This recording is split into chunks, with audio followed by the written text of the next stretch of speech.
Hello, everyone. I wanted to talk about a really important topic in Siege, and that's map control. It's something that some people subconsciously know but don't really understand, and not understanding why we control areas of the map and how it leads to victories will cause you to simply play off of instinct. And the moment you play against someone who does understand it, you'll feel that immediately. So, obviously, at a simple level, map control is really just what areas of the map are we currently controlling and what the enemy team is allowed to do.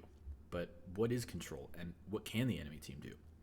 I think it's pretty simple to break this down into three things that build off of each other: information, threats, and time.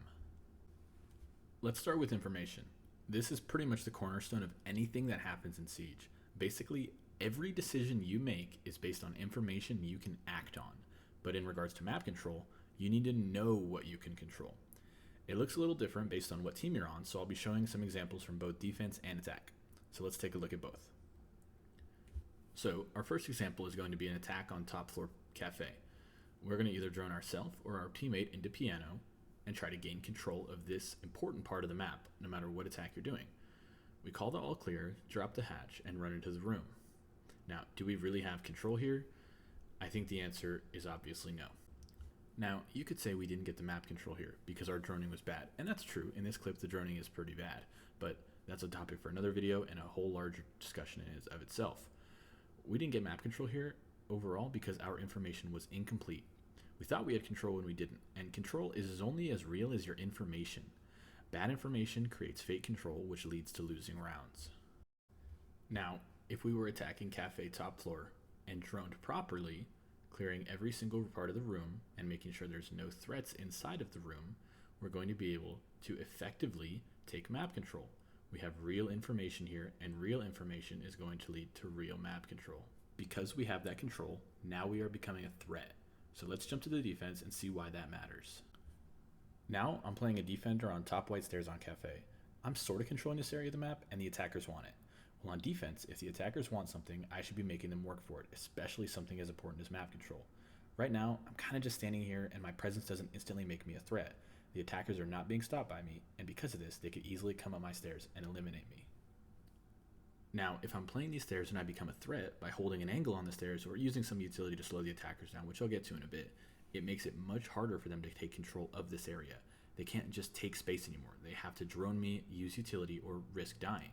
The space is no longer free to take because I am a threat here. Because of the threat on top white stairs, it changes how the attackers have to move through the map. You don't necessarily need to kill anyone in this position, but your threat alone can influence the round. The same line of thinking can be for attackers. If you can't punish someone for being there, you don't control it.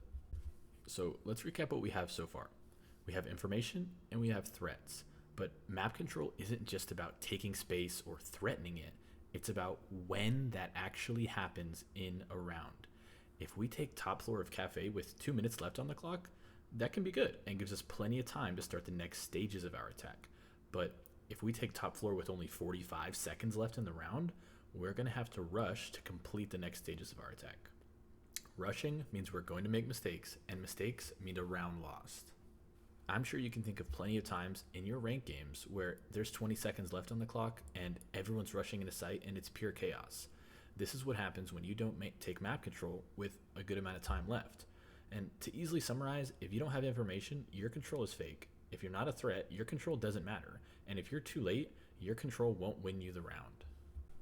So I know there's a lot I didn't cover in specifics, but we'll go over a couple edge cases and extensions of these concepts really quick. For information, remember that taking control of a room works in stages, or layers building on each other. You can have a drone clearing the room, but a drone is not going to be holding an angle or taking a gunfight. Your teammates you are droning should be moving forward with the drone and holding an angle until the clear is called. Once the clear is called, they can move up and control the room. Secondly, information is only good for so long. Information decays in this game, and you need to act on the things you find out quickly or efficiently. Even after 10 seconds, information can become useless. In this clip, I droned piano, made sure it was clear, and saw all the way down Whitehall. Now, in my mind, piano is clear and I can take that, but I waited too long, checked something else, and when I come in, I'm punished for that. Lastly, remember your attacking stages. Gather information and take map control of areas you need in order to reach a site execute. On Cafe, you need to get piano control and get control into freezer and onto this side of bar. That way, you can have an execute and plant in your default spots. For threats, remember that utility can also be used when controlling. Smoke's gas canisters, nitro cells, and Goyo's Vulcan canisters can all be used to threaten attackers attempting to take control. Control is also directional. You want to make sure if you are taking map control, it is putting you in a position to affect another area or complete an action. Use your control and convert the advantage. Cut off areas of the map, set up angles, and force the opponents to make decisions.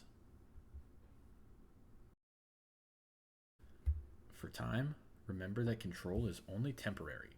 You have to be constantly maintaining the areas you control, or else you risk the opposing side from retaking what you have.